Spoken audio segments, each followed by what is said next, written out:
चलो स्टूडेंट्स, आज हम पढ़ेंगे इंटीग्रेशन। तो सबसे पहले बात करते हैं कि इंटीग्रेशन है क्या। अगर हम इंटीग्रेशन की बात करते हैं तो अगर इंटीग्रेशन का आप मीनिंग यहाँ पे समझना चाहते हैं तो इंटीग्रेशन का मैथमेटिकल मीनिंग होता है एंटी डेरिवेटिव। यानी हम कैलकुलस में क्या पढ़ गए हैं, अभी लास्ट चैप्टर्स हमने किए हैं derivative and its application. Derivative और उसका एप्लीकेशन हमने किया है। तो कैलकुलस की जो नेक्स्ट ब्रांच हमारी स्टार्ट होती है वो है इंटीग्रेशन। अब इंटीग्रेशन क्या है? Anti derivative. किसी भी फंक्शन का अगर आपने कुछ डेरिवेटिव किया है, अगर आप उसका डेरिवेटिव करने के बाद इंटीग्रेशन निकालना चाहते हो, मींस समझने की कोशिश करना कि fx कोई भी फंक्शन है, ये fx कोई भी फंक्शन, इसका आपने डेरिवेटिव किया, आपका आंसर आता है, मान लीजिए यहाँ पे, चलो fx ही ले लेता हूं मैं, आपका आंसर आता है ये आपका फंक्शन का डेरिवेटिव आ जाता है, जिसे आप f' भी बोल सकते हो। मैं मान लेता हूँ लार्जर f से डिनोट कर कि ये फंक्शन आ जाता है मेरा इसका डेरिवेटिव करने के बाद। अब अगर इस फंक्शन का यानी fx कोई फंक्शन है, उसका मैंने डेरिवेटिव किया, आंसर आया मेरा ये लार्ज f से मैंने डिनोट किया है, fx कोई भी फंक्शन आंसर आ जाता है। अगर मैं आने के बाद इसका दोबारा से इंटीग्रेशन करता हूं तो इंटीग्रेशन करेंगे तो वही आंसर आएगा, क्योंकि इंटीग्रेशन क्या है? Anti derivative. मैं डेरिवेटिव करके अगर एंटी डेरिवेटिव कर दूं, एंटी मतलब इनवर्स ऑपरेशन अप्लाई कर दूं, तो वापस वही फंक्शन आ जाएगा। जैसे आपने इनवर्स में पढ़ा था कि f inverse of fx that equal to x। किसी भी फंक्शन पे अगर उसका इनवर्स अप्लाई करोगे तो आंसर तो आइडेंटिटी आएगा ही आएगा। तो बात यहाँ पे वही है, या इनवर्स ऑपरेशन नहीं कह सकते, बट हम इसको एंटी ऑपरेशन बोल सकते हैं। क्या बोल सकते हैं? एंटी ऑपरेशन बोल सकते हैं। क्या ये एंटी ऑपरेशन है? डेरिवेटिव का एंटी ऑपरेशन क्या है हमारा? इंटीग्रेशन। यानी अगर मैं इसका इंटीग्रेशन कर देता हूं, ये मेरा सिंबल है, अगर मैं इस फंक्शन का इंटीग्रेशन कर देता हूं, डेरिवेटिव किसके विद रिस्पेक्ट हुआ हमारा? x के, तो इंटीग्रेशन भी विद रिस्पेक्ट टू किसके होगी? x के। That dx denote the integration with respect to x। तो वापस मेरा वही फंक्शन आ जाएगा। बट जब मैं इंटीग्रेशन करता हूं तो आपको यहां पे एक चीज क्लियर होगी कि जब कोई भी फंक्शन मेरे पास था, मैंने उसका डेरिवेटिव किया, डेरिवेटिव जब करते हैं तो जो कांस्टेंट टर्म हमारी होती है वो एलिमिनेट हो जाती है। कांस्टेंट टर्म का डेरिवेटिव क्या होता है? 0। अब कांस्टेंट टर्म यहां एलिमिनेट हो गई, मेरा आंसर आ गया बड़ा fx। इसमें कोई कांस्टेंट टर्म नहीं है। अगर यहां कोई लीनियर टर्म थी तो उसकी कांस्टेंट बढ़ गई होगी, बट जो कांस्टेंट टर्म फंक्शन में थी, मान लीजिए आपका फंक्शन है, जैसे फॉर एग्जांपल ये है x² + 3। अगर आप इसका डेरिवेटिव करते हो तो लार्जर fx आपका क्या आ गया यहाँ पे? 2x। तो जो कांस्टेंट टर्म है वो क्या होगी? एलिमिनेट होगी। तो मैं कहता हूं अगर इसका इंटीग्रेशन करूंगा यानी एंटी डेरिवेटिव, तो वापस आंसर क्या आना चाहिए मेरा? x² + 3। बट जब मैं इंटीग्रेशन करता हूं तो हमें ये नहीं पता चलता कि जो कांस्टेंट एलिमिनेट हुआ है वो क्या था। अगर यहाँ पे 3 था तो भी 0 हुआ, 5 था तो भी 0 हुआ, 10 था तो भी 0 हुआ। हमें क्या पता कौन एलिमिनेट हुआ है? 2 था, 3 था, 5 था। तो यहाँ पे एक आर्बिट्रेरी कांस्टेंट ऐड कर देते हैं, that c denote the arbitrary constant और it is known as integration constant. इसको इंटीग्रेशन कांस्टेंट भी बोलते हैं। और आर्बिट्रेरी कांस्टेंट आपको पता ही चल गया क्यों है ये आर्बिट्रेरी। जो भी कांस्टेंट हमारा एलिमिनेट हुआ है डिफरेंशिएशन में, इंटीग्रेशन में वापस लेके आने के लिए, उसके लिए हम क्या ऐड करते हैं? c। क्योंकि c की वैल्यू हमारे पास फिक्स नहीं है, दैट इज आर्बिट्रेरी कांस्टेंट, इसीलिए इस इंटीग्रेशन को हम बोलते हैं इनडेफिनेट इंटीग्रेशन। क्या बोलते हैं? इनडेफिनेट। तो हमारे इंटीग्रेशन दो टाइप के, indefinite integration and definite integration. तो सबसे पहला टॉपिक हम क्या स्टार्ट करेंगे? Indefinite integration. जितने भी टाइप्स के फंक्शन हमने डेरिवेटिव किया है सच एज, उसी टाइप से हम इंटीग्रेशन करेंगे सभी फंक्शंस का। ठीक है, इंटीग्रेशन के अंदर मिनिमम आपके 12 से 13 टॉपिक बढ़ेंगे इनडेफिनेट के। उसके बाद उन्हीं क्वेश्चंस के हम क्या करेंगे? डेफिनेट करेंगे। उसके अंदर आपके 4 टॉपिक रहेंगे। उसके बाद इसका एप्लीकेशन करेंगे, एप्लीकेशन में 2 टॉपिक रहेंगे। ये टॉपिक जब है जब हम कोई भी पोर्शन डिलीट नहीं करते हैं। तो अगर डिलीट करते हैं तो आपकी इंडेफिनेट से एक ही टॉपिक डिलीट हुआ है और वो हमें करना भी पड़ेगा, क्योंकि इसका एप्लीकेशन आता है। तो कोई डिलीटेड नहीं है, इंडेफिनेट से सारे टॉपिक हमने करने, हमने 12 से 13 टॉपिक जो भी हैं। डेफिनेट से हमारे 2 टॉपिक डिलीट हुए, तो एक को तो हम छोड़ सकते हैं, दूसरे को वहां भी नहीं छोड़ सकते। एक को छोड़ देंगे, दूसरा हमारा जेई के अंदर इंक्लूड है, उसको हम छोड़ नहीं सकते। एक integration as a limit of sum और एक एरिया बिटवीन 2 कर्व्स डिलीट हुआ है। एरिया बिटवीन 2 कर्व्स का एक क्वेश्चन गारंटेड जेई मेंस में हर बार आता है, तो उसको तो हम करेंगे एप्लीकेशन से रिलेटेड। तो हम ओवरऑल अगर बात देखें तो इंटीग्रेशन का पूरा करने वाले हैं, कोई भी डिलीटेड क्वेश्चन छोड़ेंगे नहीं, सारा पढ़ेंगे। डन। तो आज स्टार्ट करते हैं। सबसे पहले तो आपको इंटीग्रेशन का मीनिंग पता चल, यानी हम कौन सी इंटीग्रेशन स्टार्ट कर रहे हैं आज? इनडेफिनेट।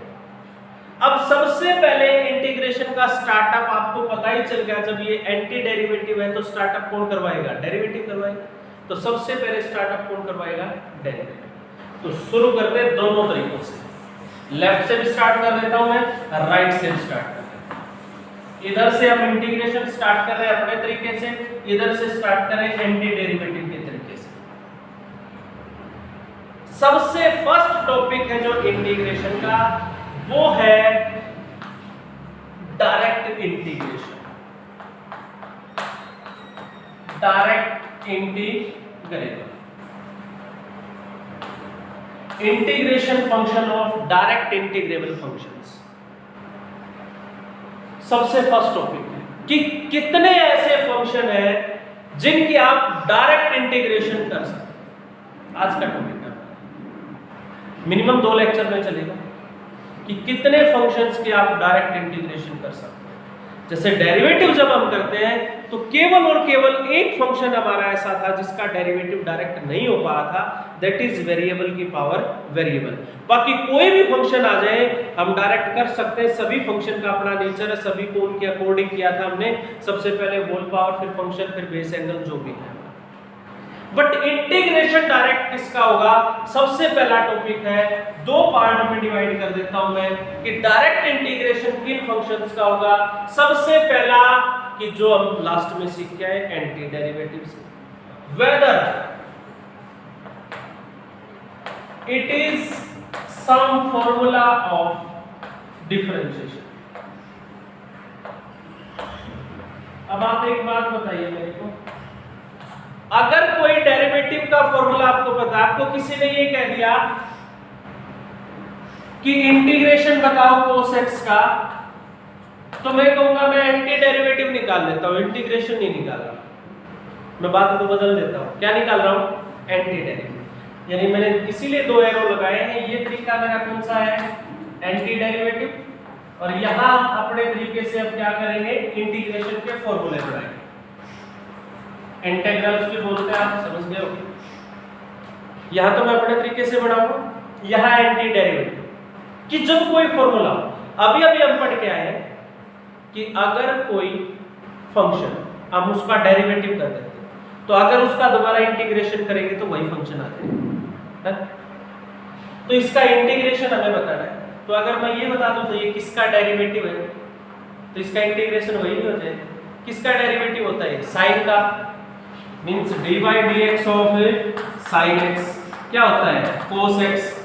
अगर मैं cos का इंटीग्रेशन कर दूं तो वापस क्या आ जाएगा? sin। क्या आ जाएगा वापस? sin x। बट क्या ऐड करेंगे? एक आर्बिट्रेरी कांस्टेंट। रीजन, क्योंकि यहां अगर साइन के बजाय sin x +3 एंगल में नहीं अलग से +3 होता तब भी डेरिवेटिव cos x होता, 3 का 0 होता, तो इसीलिए एक आर्बिट्रेरी कांस्टेंट है। तो सबसे पहले तो आपके जितने भी डेरिवेटिव के फॉर्मूले सबको उल्टा याद कर दीजिए, ठीक। मैं कहूंगा अगर आप उल्टा याद करोगे तो पजल हो जाओगे, आप इंटीग्रेशन से ही याद कीजिए। sin x cos x का इंटीग्रेशन sin x का माइनस cos x। जैसे अगर मैं e की x का इंटीग्रेशन पूछूं तो क्या रहेगा? अब e की x किसका डेरिवेटिव होता है? एक्सपोनेंशियल का तो डेरिवेटिव एज इट इज होता है, तो इंटीग्रेशन भी एज इट इज रहेगा। अब मैं फॉर्मूले बनाता हूं, उसके बाद बात करेंगे हम इस पॉइंट पे। पहले इधर अब इंटीग्रेशन करनी कैसे? सबसे पहले इंटीग्रेशन डायरेक्ट केवल उस फंक्शन की होती है when it is linear function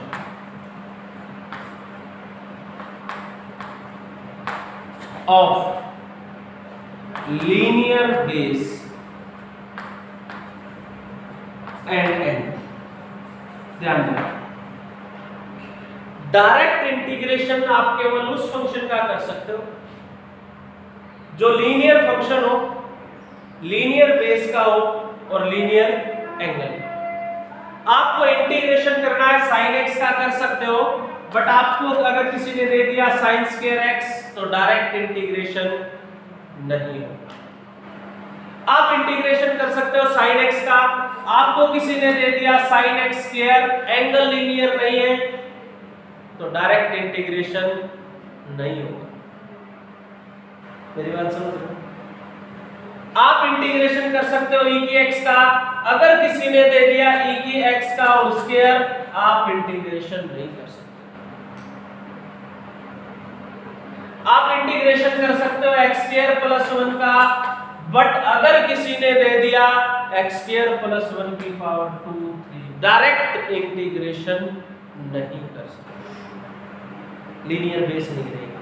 power आते ही लीनियर बेस चेक करेंगे। तीनों चीजों को अलग अलग करता हूं। एंगल ऑलवेज लीनियर होना चाहिए जो भी फंक्शन। बेस अगर लीनियर है तो डायरेक्ट हो जाएगा।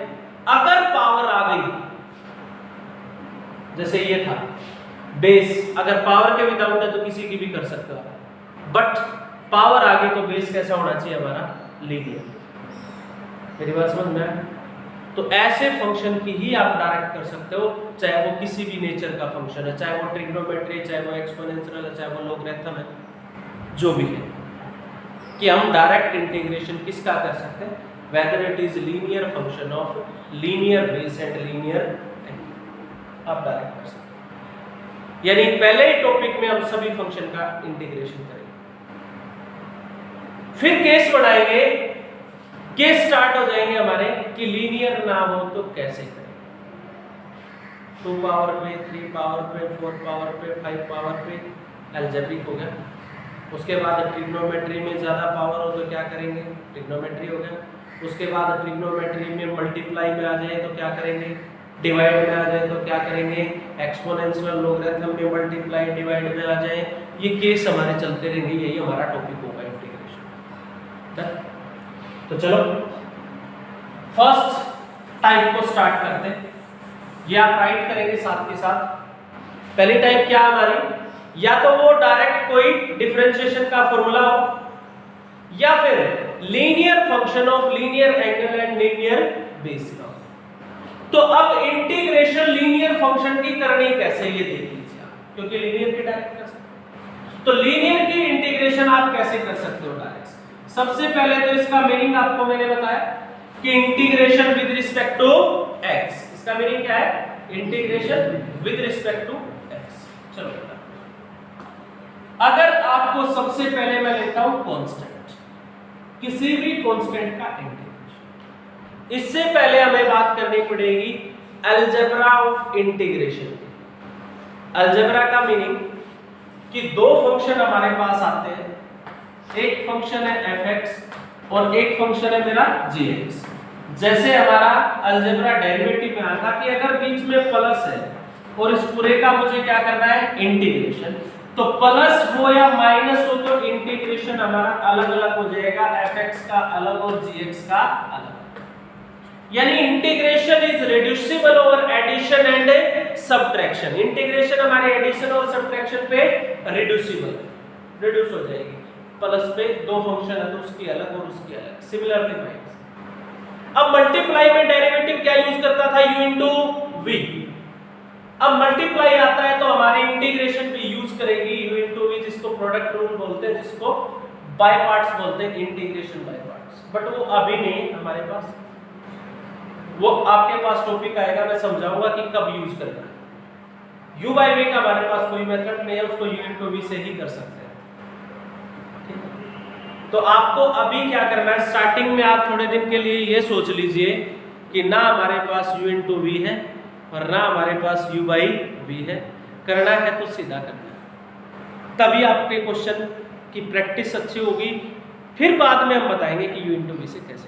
तो अभी थोड़े दिन के लिए आप सोचिए कि u इंटू वी है ही नहीं, तभी आप क्वेश्चन स्ट्राइक कर पाओगे।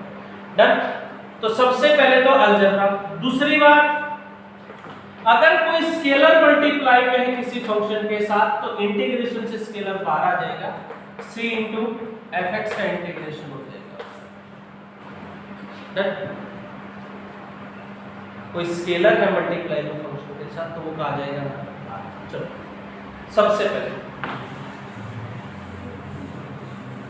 कांस्टेंट का इंटीग्रेशन क्या होता है, तो आप सोचो एंटी डेरिवेटिव से बनाएंगे सर।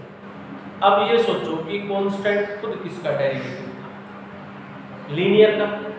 x का डेरिवेटिव क्या होता है 1, 2x का डेरिवेटिव क्या होता है 2, 3x का डेरिवेटिव क्या होता है 3, 4x का डेरिवेटिव क्या होता है 4, cx का क्या हो जाएगा c, तो c का इंटीग्रेशन क्या हो जाएगा cx।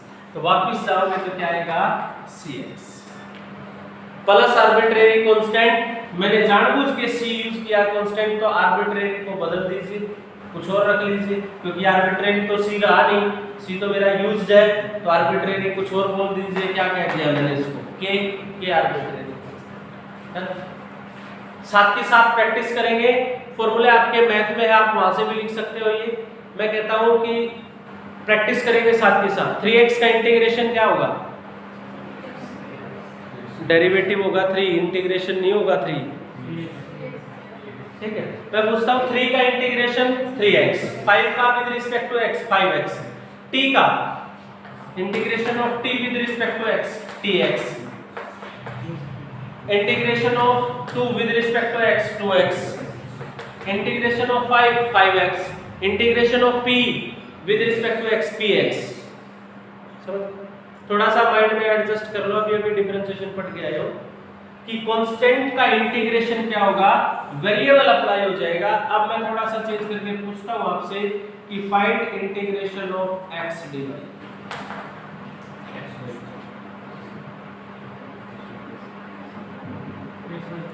अब आता है हमारी इंटीग्रेशन का सबसे पहला, सबसे बेसिक और सबसे लास्ट तक चलने वाला रूल,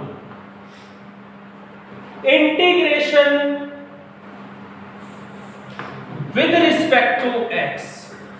इसका असली में मैथमेटिकल मीनिंग क्या है, इंटीग्रेशन है विद रिस्पेक्ट टू x।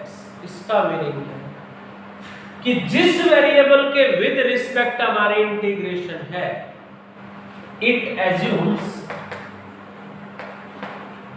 या consider only x as variable।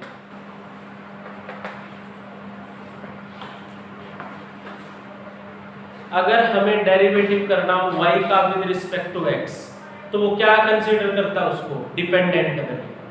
y का क्या हो जाएगा dy by dx। But integration करनी है y की विद रिस्पेक्ट टू x या x की विद रिस्पेक्ट टू y।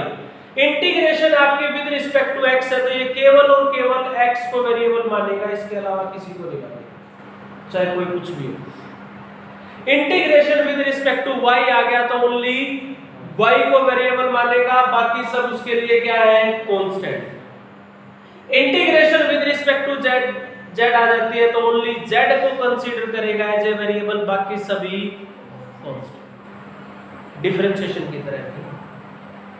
अब integration of x with respect to y, तो ये विद रिस्पेक्ट टू y है तो x को क्या मानेगा? Constant.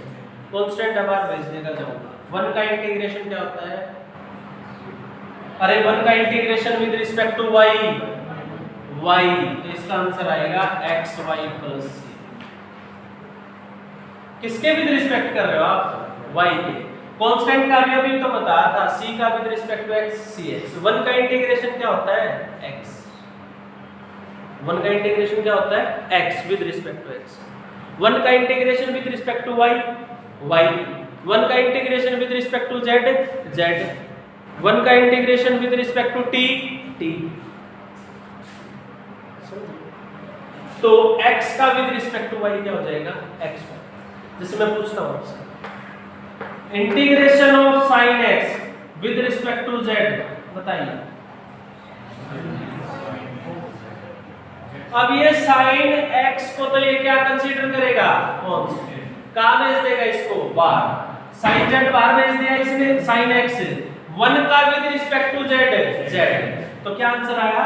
z sin x plus c। यही बेसिक चीजें तो क्वेश्चन गलत कर रहा है। यानी सबसे मेन रूल क्या इंटीग्रेशन का? जिसके विद रिस्पेक्ट है उसको वेरिएबल कंसीडर करेगी, बाकी सब उसके लिए क्या है? कांस्टेंट। बाकी सब उसके लिए क्या है? कांस्टेंट। और कांस्टेंट है तो उसको वो कहां भेज देगी? बाहर। अगर कुछ नहीं है तो 1 बच जाएगा, कुछ है तो वो स्केलर की तरह बिहेव करेगा। डन? तो सबसे पहला नेक्स्ट चलते हैं, इंटीग्रेशन ऑफ, अगर x की पावर, x यहां पे डायरेक्ट इंटीग्रेशन कब पॉसिबल है? जब x यहां पे क्या हुआ हमारा? लीनियर। बेस हमारा क्या चाहिए हमें? लीनियर। तभी इंटीग्रेशन निकाल सकते हैं, अदरवाइज नहीं निकाल सकते। या तो आपको पावर को तोड़ना पड़ेगा या बेस को तोड़ना पड़ेगा। तो x की पावर n है, तो जब हम डेरिवेटिव के अंदर करते हैं, अब हम क्या कर रहे हैं? आज हम क्या कर रहे हैं? Anti derivative. तो आज हमें उल्टा करना है, यानी जो चीज डेरिवेटिव में थी मल्टीप्लाई में, वो हमारी कहां चली जाएगी? अब डिवाइड में। तो पावर वहां पे रिड्यूस होती थी, यहां पे क्या हो जाएगी? इंक्रीज। जो भी हमारी पावर है उसमें एक इंक्रीज करो। डेरिवेटिव में पावर आगे जाती थी, इसमें कहां आएगी? नीचे। इंक्रीज करने के बाद उसमें पहले जाते थी, इसमें बाद। तो बाय में n प्लस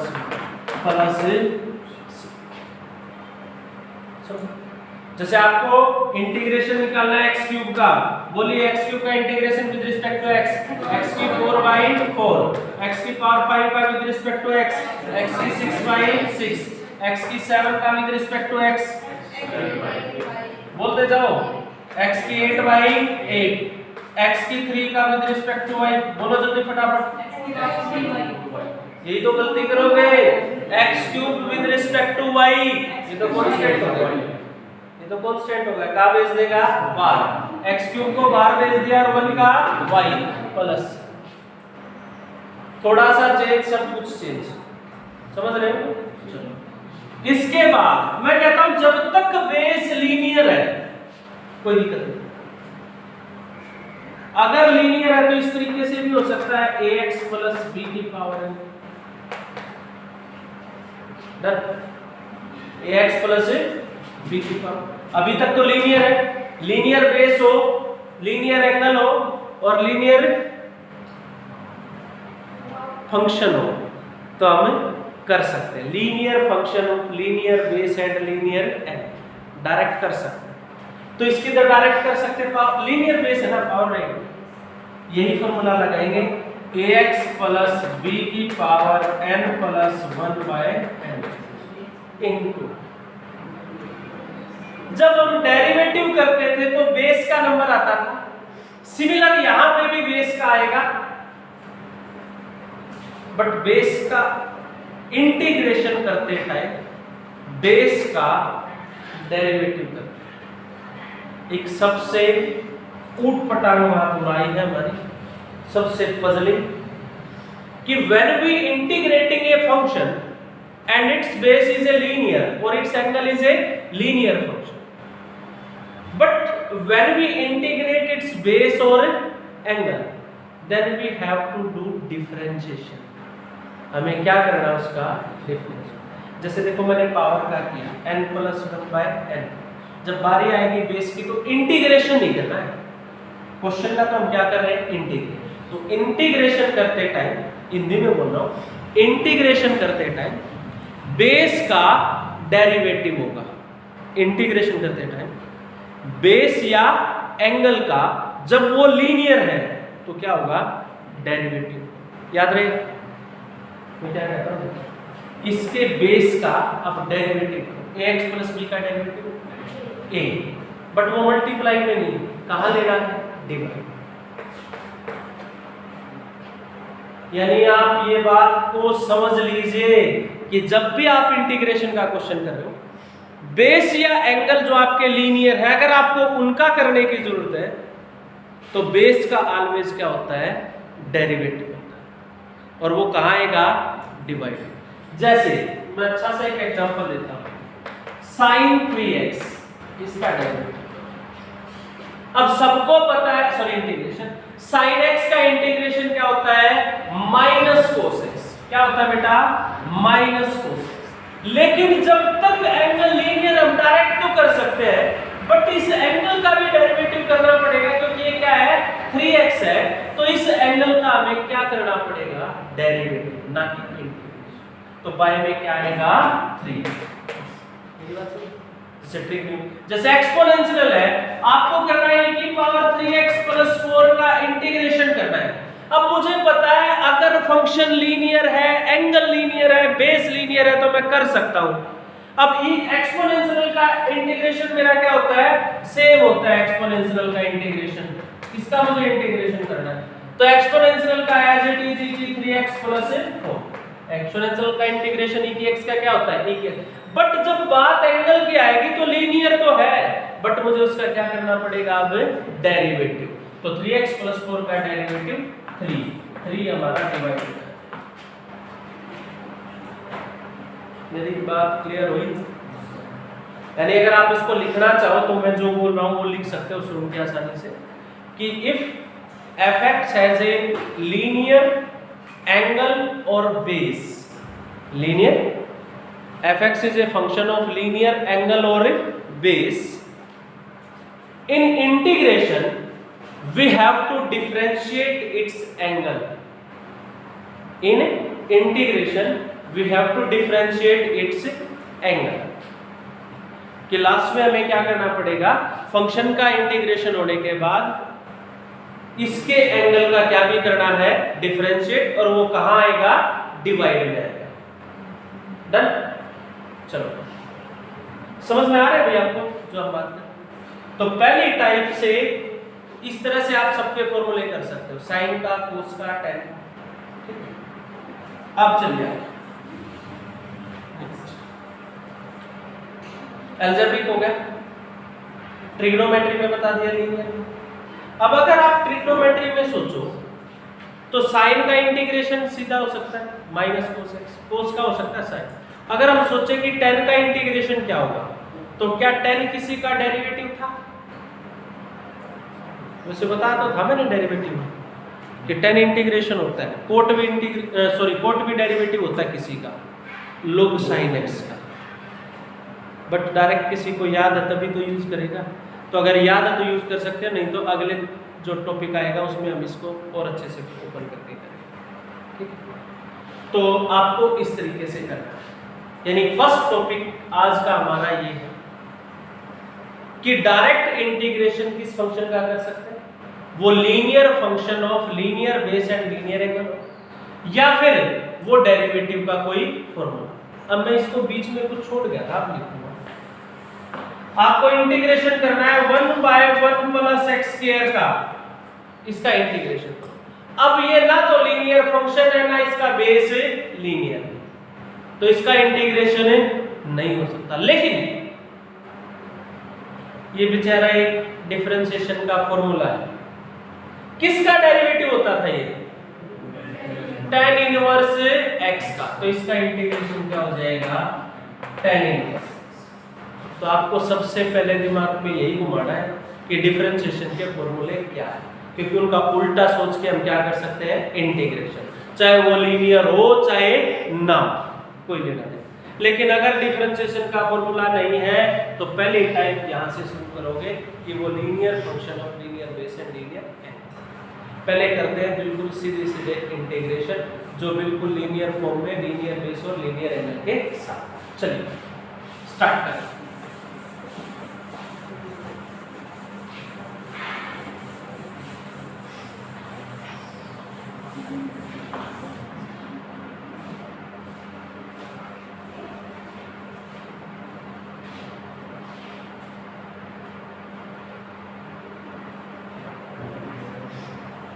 फर्स्ट क्वेश्चन लेते हैं,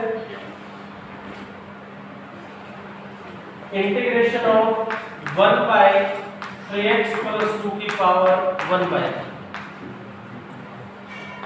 इंटीग्रेशन ऑफ x की पावर 2 बाय 3 प्लस 2 की x minus 1 by x। Next लेते हैं cosecant x into cosecant x minus 4x, and next लेते हैं 2x 2 की पावर x plus 3 की पावर x by 5 की पावर x।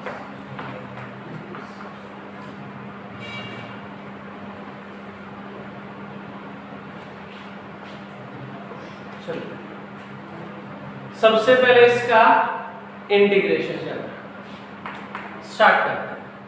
हम सोचेंगे कि इंटीग्रेशन हम कब कर सकते हैं, डेरिवेटिव का फॉर्मूला तो अलजेब्रिक में तो हमें सोचने की जरूरत नहीं, क्योंकि अलजेब्रिक में ट्रिग्नोमेट्री में सोच सकते हैं डेरिवेटिव का फॉर्मूला, अलजेब्रिक में तो सीधा इस तरह का कोई फॉर्मूला होता ही नहीं। उसके बाद सोचते हैं कि क्या मैं डायरेक्ट इंटीग्रेशन कर सकता हूं, कैसे सोच पाओगे आप, आपको बेस देखना है सबसे पहले, लीनियर है कर सकता हूं, बट u by v का तो कोई फॉर्मूला नहीं, इसलिए इसको कहां लेके जाऊंगा मैं ऊपर, इसको ऊपर लेके जाता हूं 3x प्लस 2 की पावर क्या हो जाएगी मेरी नेगेटिव। अब मैं इंटीग्रेशन करता हूं तो 3x प्लस 2 की पावर माइनस 1 बाय 3 में क्या ऐड हो जाएगा 1 by minus 1 by 3 plus 1 into में बेस का क्या करना है डेरिवेटिव, 3x प्लस 2 का डेरिवेटिव 3 डिवाइड में और प्लस में c। अब यहां पे करना है तो आप सबको पता है कि 3 टर्म है प्लस माइनस में इंटीग्रेशन अलग अलग हो जाएगा। स्टार्ट करते हैं, x की पावर 2 बाय 3 का अलग हो जाएगा, प्लस 2 स्केलर है बाहर आ जाएगा, e की x का अलग हो जाएगा, माइनस 1 बाय x का अलग हो जाएगा। x की पावर 2 बाय 3 बेस लीनियर है तो एक पावर ऐड कर दीजिए 2 by 3 plus 1 by 2 by 3 plus 1 क्या होता है 5 बाय 3 प्लस 2 इनटू e की x का integration as it is e की x माइनस 1 बाय x किसका डेरिवेटिव होता है log x का, तो इसका इंटीग्रेशन क्या रहेगा log x। अब सबका आर्बिट्रेरी कांस्टेंट मर्ज होके फिर से क्या हो जाएगा, अगर मान लो आप इसका c अलग लिखते हो, इसका अलग लिखते हो, इसका अलग c1 c2 c3 तीन लिख दिया, लेकिन सारे क्या है आर्बिट्रेरी, किसी की वैल्यू पता है हमें नहीं पता, सबको मर्ज कर दो फिर भी क्या है आर्बिट्रेरी, तो एक इसीलिए सारे तो इस तरीके से आप कर सकते हो। जैसे ये है u into v का तो कोई फॉर्मूला नहीं तो मल्टीप्लाई कर दो, cosecant square x minus cosecant x cot x, done. अब इनका देखेंगे आप अलग अलग करके इंटीग्रेशन कर सकते हो। कोसेकेंट स्क्वायर x किसका डेरिवेटिव होता है कोट का, बट कोट का माइनस कोसेकेंट स्क्वायर होता है, तो कोसेकेंट स्क्वायर का इंटीग्रेशन क्या हो जाएगा minus cot x। Cosecant x cot x का माइनस कोसेकेंट x का डेरिवेटिव होता था ये, तो इसका क्या हो जाएगा माइनस कोसेकेंट कर सकते। तो इसी तरह से इसको भी अलग अलग करके कर सकते, समझ में आएगा? अरे अलग अलग कर लोगे इसको, बेस को अलग अलग हो जाएगा, पावर सेम है, इसको ऐसे 2 की पावर x बाय 5 की पावर x, 3 की पावर x बाय 5 की पावर x, क्योंकि पावर सेम है तो बेस मल्टीप्लाई नहीं हो जाते हमारे, ऊपर लेके जाओगे तो ये हो जाएगा 2 बाय 5 की पावर x, ये हो जाएगा 3 बाय 5 की पावर x। 2/5 की पावर x प्लस 3/5 की पावर x। इसका करके दिखाता हूं मैं। a की x का डिफरेंशिएशन क्या होता था? a की x into log a, तो इंटीग्रेशन क्या हो जाएगा? a की x as it is by में log a, तो इसका इंटीग्रेशन क्या होगा? 2 की पावर 5 की पावर 2/5 की पावर x बाय में log 2/5। समझ रहे? चलो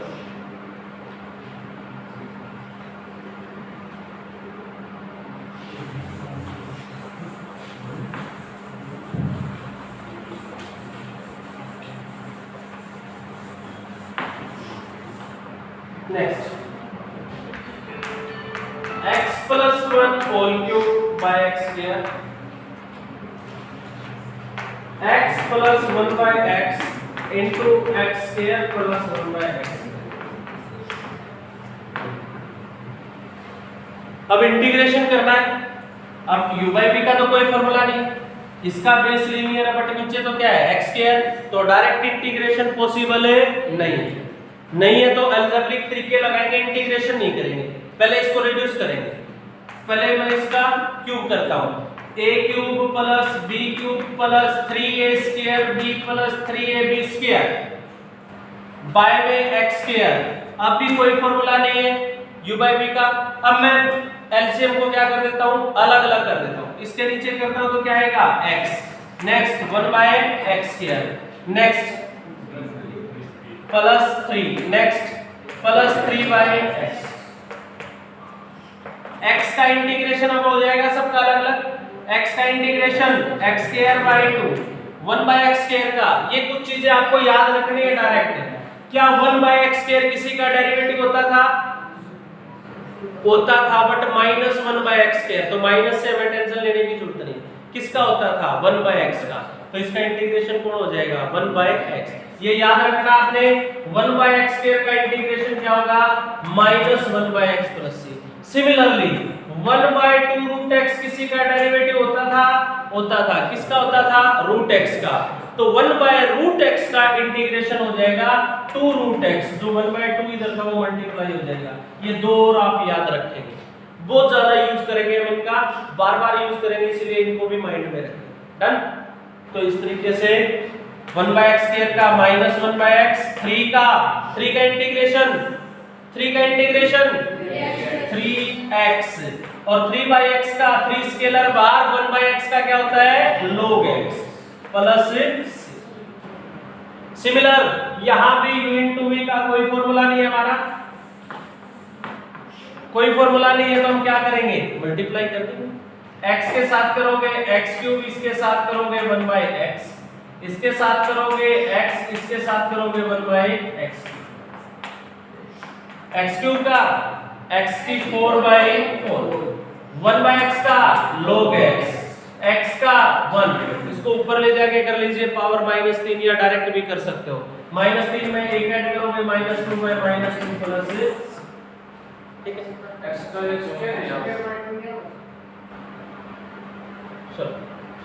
x स्क्वायर बाय 2। तो आज आपने फर्स्ट 2 ही क्वेश्चन करने हैं बस, और साथ के साथ सारे इंटीग्रेशन के फॉर्मूले याद होने चाहिए आपको डिफरेंशिएशन के साथ, ठीक है?